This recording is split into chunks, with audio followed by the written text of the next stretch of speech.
Hey, what's going on, everybody? So we're back on the Datsun. I left you guys hanging last time. We couldn't get it to crank or do anything. I think I've got it figured out.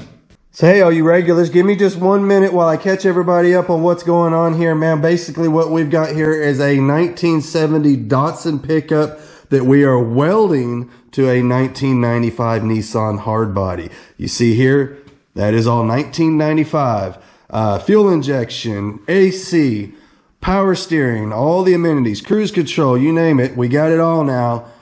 It's just taking us a lot of work to weld these two together, but that's all right. I think that's easier than trying to switch all of this over into the old 1970 frame like some of you guys were suggesting. But to me, man, this welding this all together is nothing compared to trying to make all of this stuff fit over into that old cab. So I think we're on the right track here. Everything's starting to come together now, man. It's just a lot of welding and cutting, that's all. But that's okay, because a bad day of welding beats a good day of mechanicing any day, I say. Case in point, we got some troubleshooting going on here. We got a no start issue, remember? After going through and fixing my ground and making sure it was good without a doubt, messing around, found an engine ground that wasn't hooked to the firewall like it was supposed to be. Yeah, this guy right there, well, you can see we're hooked up now. Temporarily, of course, we'll fix that later, don't worry.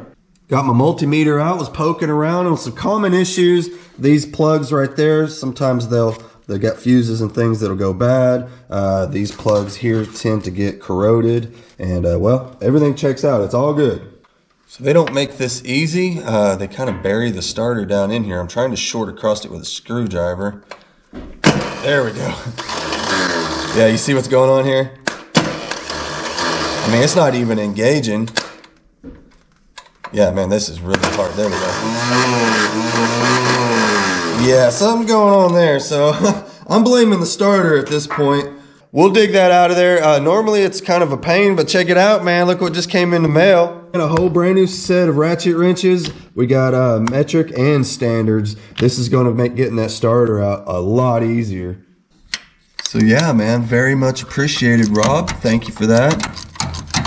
I'll tell you what, these are going to see a ton of use on the channel working on these old cars, man, that get all up in them tight spaces, you know. And like I said, this starter is definitely, in my opinion, the hardest part on this entire truck to work on, because if it wasn't for the fact that I basically cut the whole front end off of this thing, I mean, yeah, look at this. There's a little something missing here. Normally, there would be a whole big inner structural panel right here. You wouldn't be going in like this. You'd have to actually come up between the frame rail and the starter.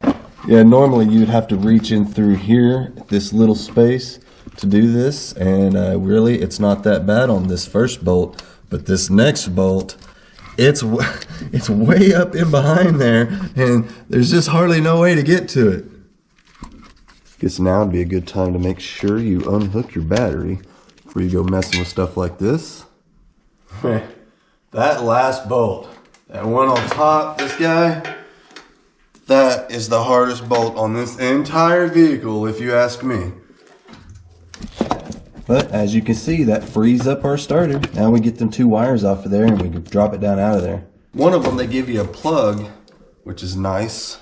But this other one, this is actually the main power for the positive side of the battery, you know, the positive cable.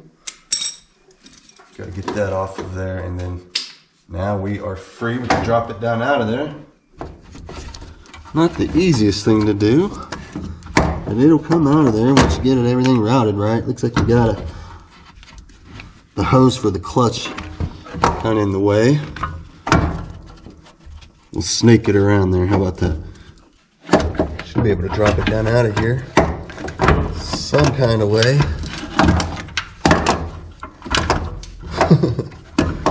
Hell, man. Tight fit in there. Finally. So as most of you know, that gear is supposed to shoot out there and engage into the flywheel, and that's what cranks the motor, right? And well, that ain't happening.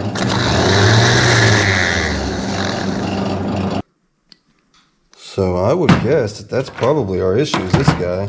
I don't know.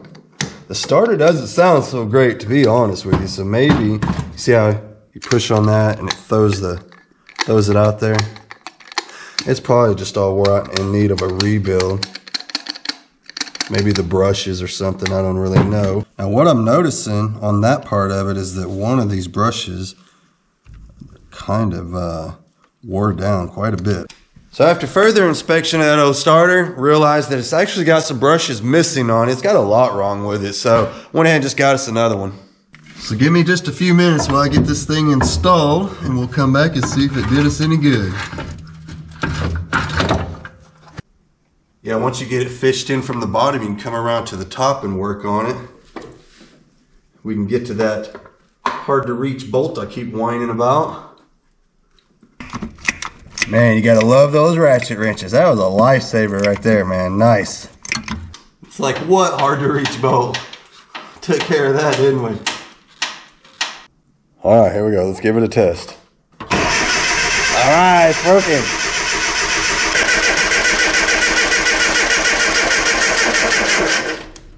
Well, okay, so that brings us to our next issue. Fuel pump is not coming on. Already had my test light back here. We do have power coming back here to the pump. It's probably just seized up. That's kind of common with these electric fuel pumps. When they sit for a long time like that, they just get gummed up and they just won't spin anymore. Took a wire brush, just kind of clean up around that so that we could pull it off. I'll come in with a little WD-40 and just hose all of this down. That way we don't break any bolts off or anything. I think that'll help us out a little bit.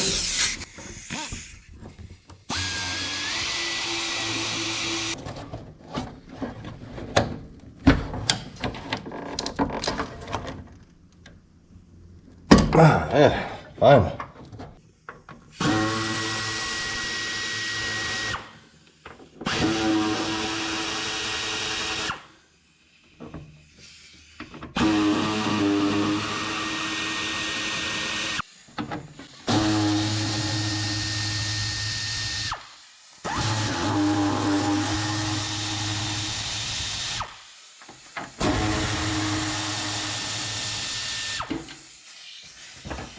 I'm expecting this thing to be pretty nasty, but we'll see. Yeah, that is pretty bad. Look at that. That has got a lot of nasty, like rust and corrosion. I guarantee it would never get that pump to spin. Sometimes you could bang on them and get them to spin, but I don't know. See, I think we're gonna have to clean the tank out, man. That's pretty bad. Way worse than I thought. That's like varnish. It's getting deep, you guys. I thought this was going to be a lot easier than what it's turned out to be. This is, we got our work cut out for us. There's a baffle right here, and if you wedge your arm down in here just right, I got to be careful, I don't want to get it stuck, but you can actually get your arm all the way to the front of the tank, which is where I'm at right now. And dude, it's bad, dude. I'm getting, I'm sorry, y'all. I'm getting handfuls of stuff out of here. Like this. Solid rust. Look at that. A whole bunch of it. That tank's definitely got to come off there and get flushed out at minimum.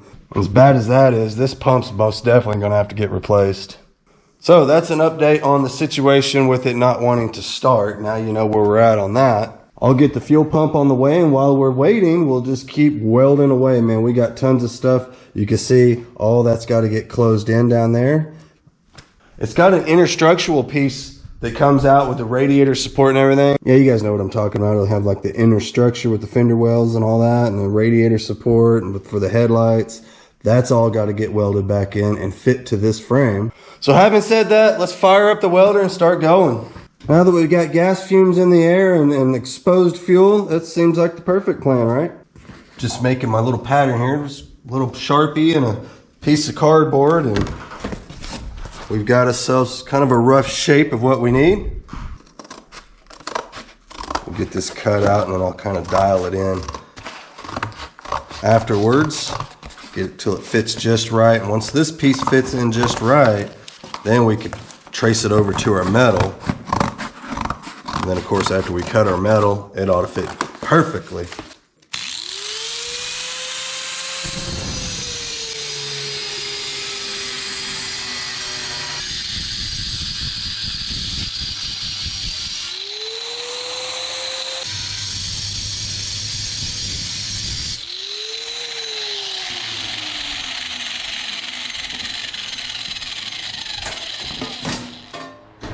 There's our piece. Just going through now and drilling me out some plug weld holes.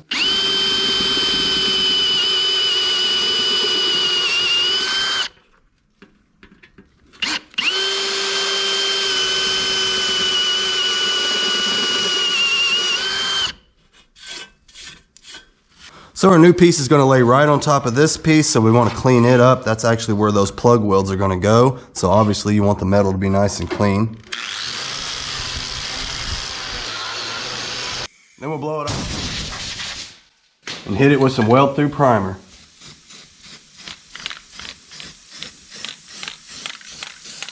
And we'll add some to the back side of our spot welds too.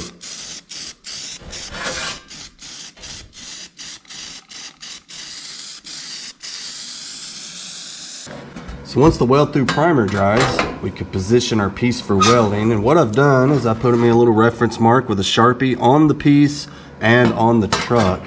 And then all we got to do is just slide it up till the marks match up. And then we'll throw us a clamp down here on the bottom. And we will start welding. I'll start from the bottom, work my way up. That clamp is a good spot for a ground, so we'll go ahead and just put that on there. And we will run our first weld.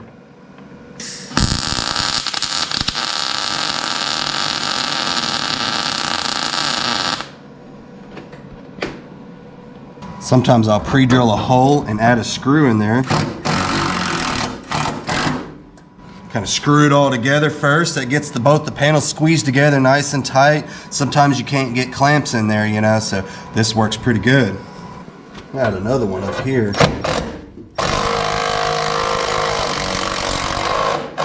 See how it kind of sucked that right in? This has a little bit of a contour to it, just slightly, and this will form it right to the shape, and then you just come through and weld it and undo the screw, weld the hole shut, you'll be fine.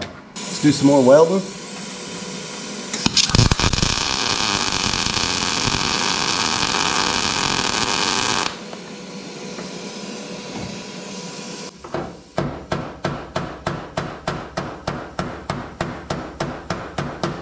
I like to keep me a body hammer and my air gun.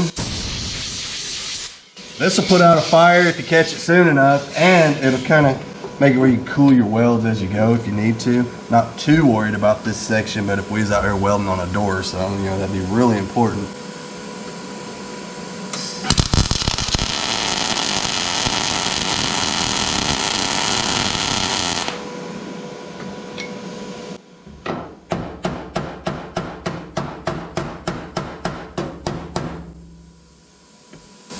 Couple hammers handy, stuff like this.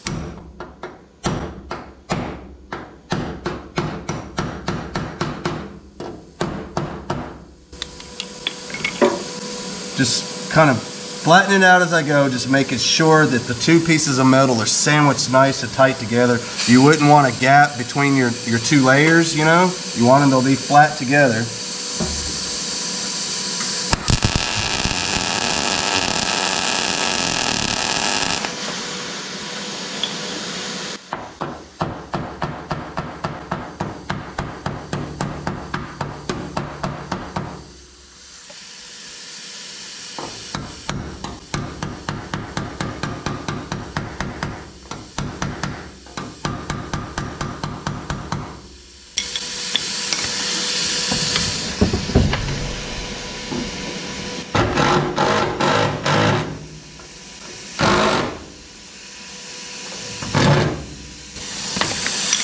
Keeping them panels stuck together nice and tight.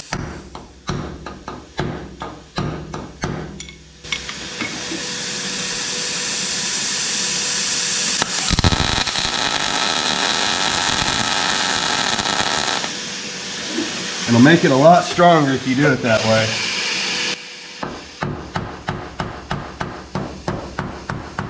Like I said, you wouldn't want one layer laying on top of the other layer and having there be, like right here, I'll show you. Can you see how that plug weld isn't laying flat on the surface underneath, right? So that's kind of what I'm doing. Just making sure as I go that this thing is sucked down nice and tight.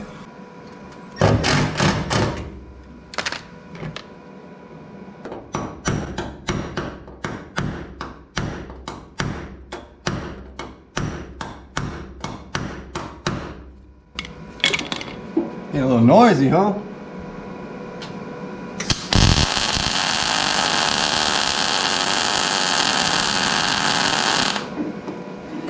Yeah, like I said, you just come through, pop all these screws out. I mean, we're done with them at this point. Let's weld those screw holes shut.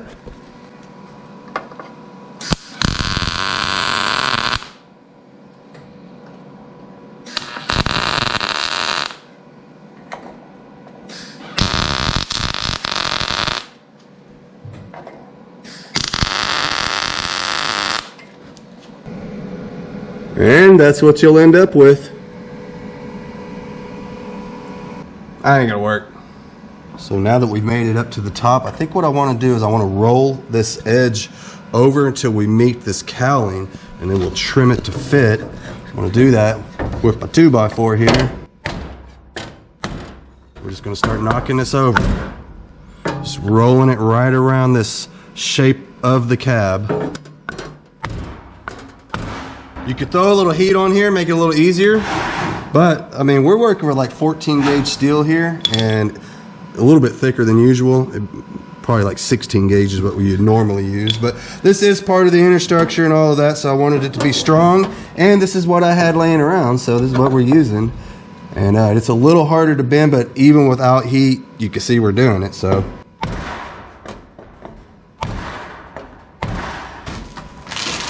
Don't worry about this here. This is just something I'm using to kind of keep the sparks off the windshield. Yeah, we're just kind of rolling it over just like this.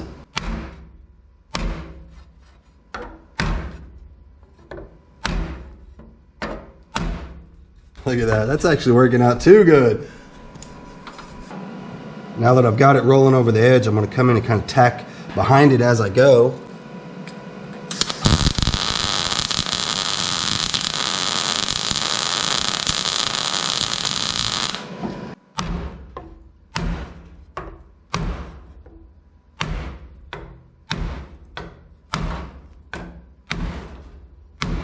We're coming here to do a little bit of trimming. I've got just a little bit too much material in this area.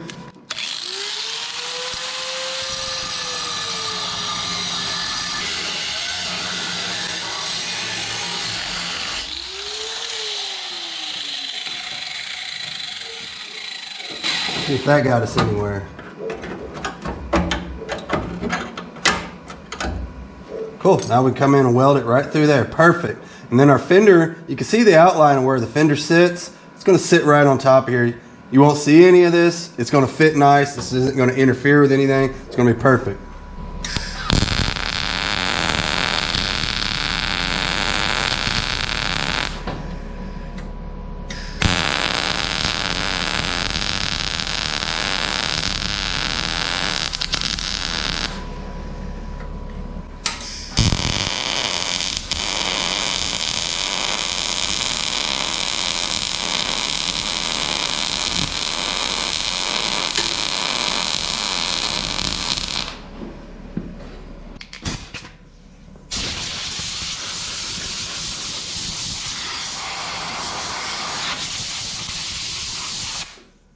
Spin this down a little more.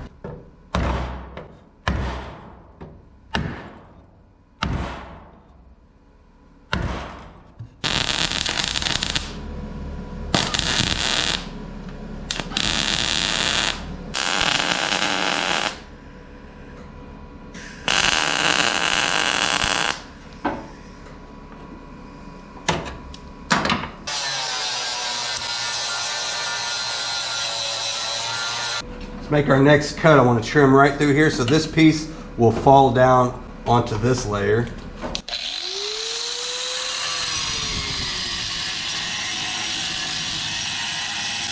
So with that cut, now we could push this down. You see what I'm saying?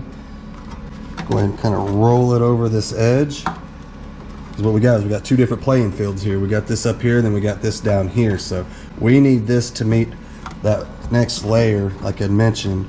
And then we'll have to come back and trim it off and then weld it to it, and then we'll close this piece off right here.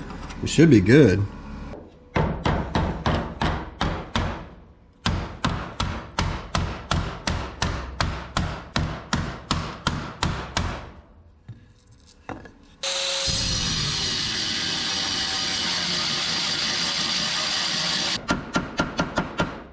actually coming together pretty well. We're going to come through here and kind of tack this and kind of bend it into this shape as we go. And it should be fine after that. And then you see, this is what I'm talking about right here. Yeah, we'll have to come through and cap this opening right here. And of course, we'll have to do that all the way across the front of the firewall. But after that, man, it's sealed up. And then of course, we'll have to come in and fill in some spots here. And then up in here as well, you see, we'll have to fill in that gap so that the floor actually meets that piece we just put in. Yeah, by the time we tie all that stuff together, man, this is going to be super strong.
Kind of tapping this down as I go. As you can see, there's a little contour here.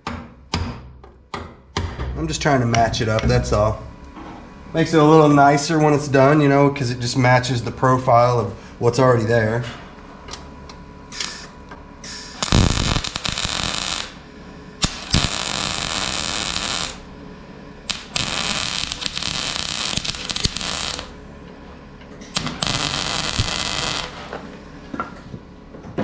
Oh, let's see, where'd my air hose go? Remember, I like to keep this handy.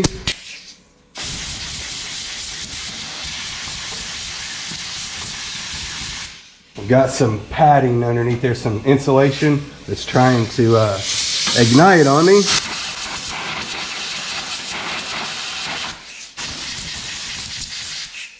You want to be mindful of stuff like that at all times when you're welding these things together. Ask me how I know. I actually set a Lincoln Navigator, a brand new one, on fire one time welding in this exact same area. Believe me, lesson learned. Now, I was told all good body men set at least one car on fire in their lifetime. Maybe I just told myself that, I don't remember. Got my next piece all trimmed up. It's gonna go right in here. And we'll get this positioned right in place. Hit it up with a tack weld. Something like that right there. What do you think?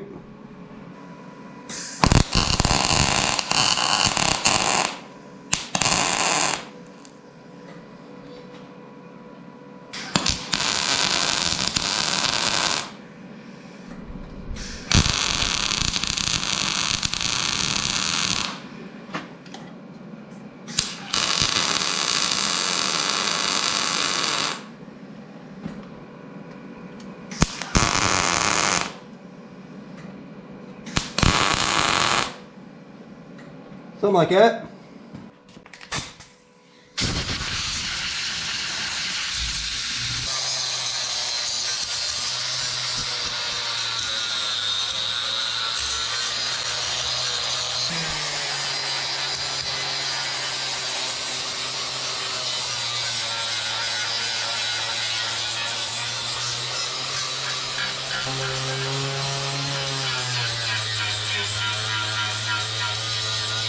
Well, what do y'all think so far? I think that'll work. I mean, you know, all this gets covered up. You don't see any of it, so that's why I went ahead and just kind of left some of my welds showing just for strength, you know. Once the fender's on it, all of this gets covered up. Really, the only thing you'll see is this out here, and it'll get a nice thick coat of seam seal like they always do from the factory.